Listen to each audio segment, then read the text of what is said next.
Good morning, students. Today, I am going to explain you a new phenomena that is known as Tyndall effect. Tyndall effect क्या है? सबसे पहले हमें ये समझना है.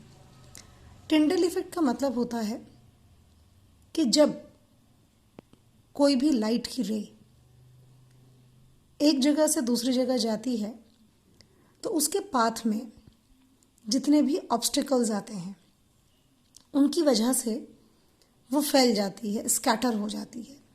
सो द मोस्ट जस्ट जो है पार्ट की वो ये है कि the scattering of light due to obstacles या dust particles is known as Tyndall effect. आप लोग देखते होंगे, अभी भी आप ये जो एक छोटा सा एक्सपेरिमेंट है घर में भी कर सकते हैं कि जब आप टॉर्च की लाइट जलाते हैं तो टॉर्च का जो एरिया है जहाँ से लाइट निकल रही है वो बहुत छोटा सा होता है, लेकिन जो आपकी वॉल है उस पर एक काफ़ी बड़े एरिया में उसकी लाइट आपको दिखती है. How it is possible? It is possible क्योंकि जब टॉर्च से निकलकर वो लाइट रे वॉल पर पड़ी, उस बीच में जो भी डस्ट पार्टिकल्स या जो भी ऑब्स्टिकल्स उसके रास्ते में आए उस वजह से वो फैल गई. यहाँ नीचे 3 डायग्राम्स दिए हैं, आपको दिख रहा होगा.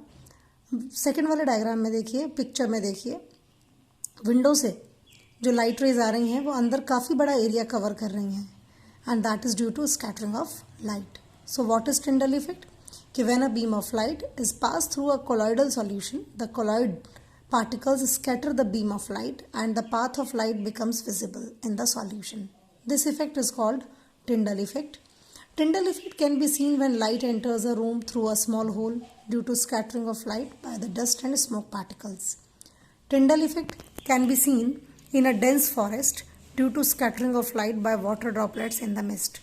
तो बेसिकली जो जिस्ट है टिंडल इफेक्ट का वो क्या है कि the scattering of light due to any obstacle present in the path of it is known as Tyndall effect. Tyndall effect का मतलब ये है कि जो लाइट की स्कैटरिंग होती है that is known as Tyndall effect. So इतने सारे ये पिक्चर्स हैं, इन पिक्चर्स से आप देख सकते हैं कि क्या क्या है Tyndall effect.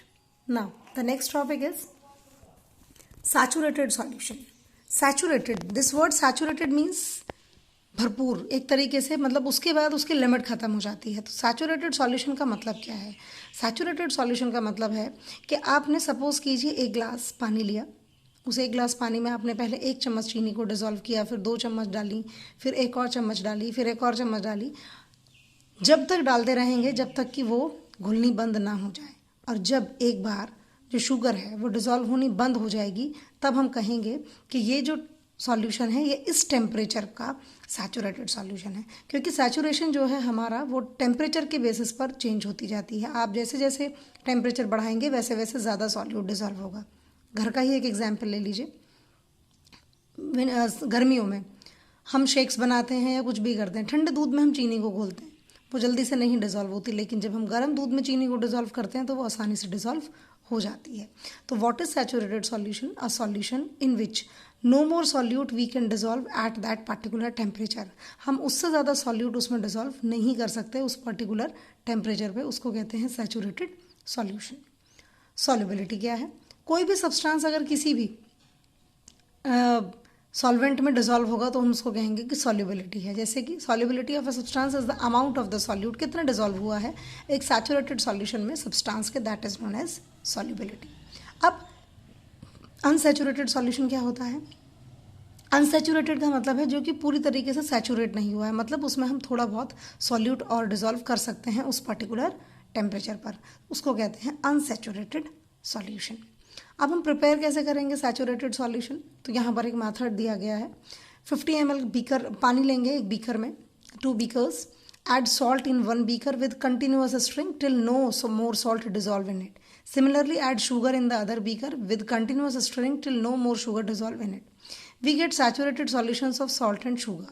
If the mixtures are heated, it dissolves some more of the solute and the solubility of different substances are different. The solubility of substances varied with temperature, मतलब जैसे जैसे आप टेम्परेचर बढ़ाएंगे वैसे वैसे सॉल्युबिलिटी इंक्रीज होती है। इसका मतलब क्या हुआ कि जब भी हम सैचुरेटेड सॉल्यूशन सॉल्युबिलिटी या अनसैचुरेटेड की डेफिनेशन देंगे तो हमें एक पर्टिकुलर टेम्परेचर को भी मेंशन करना पड़ेगा, उसके बगैर वो डेफिनेशन अधूरी है। Thank you.